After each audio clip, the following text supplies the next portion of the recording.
Today, I'm taking my Apple Watch and I'm throwing it off this 4-story building. We're gonna drop it on the ground, run over it with the car, and then afterwards, I'm gonna throw it off of a 4-story building. What do you think is gonna happen? I don't think it's gonna break when you drop it. I don't think it's gonna break when you run it over the car. I think it's gonna get a little bit of glass when you drop it from the building. Without the case, I think you drop it on the ground isn't gonna do much. Running over with the car, if it skids, it may scratch the screen. Throwing off a 4-story building would probably do something to it. We're just gonna drop it right here on my wrist, and all of a sudden, it falls. And that fell right on the face right there too. Nothing. Nothing. Just like my prediction. Normal drop would just be like this. And it still looks fine. Now we're gonna go get the car and we're gonna run it over and see what happens. That's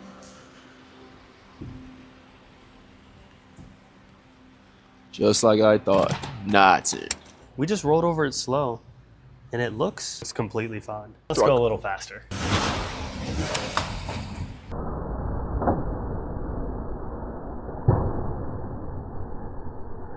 Yo, what? Oh my God. I can tell.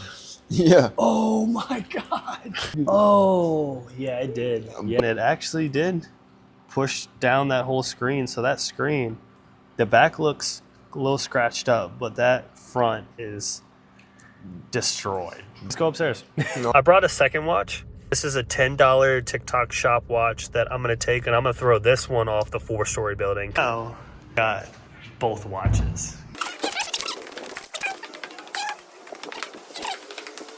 4th floor watch that we ran over first. You ready? Are we good?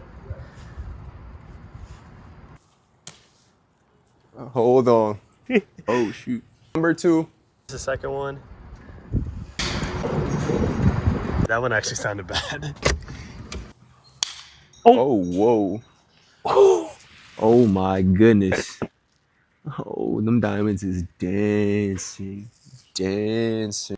Oh my gosh. Yeah, I heard So everything. this is the with that. $10 TikTok shop one. The screen. Way different screens. Oh.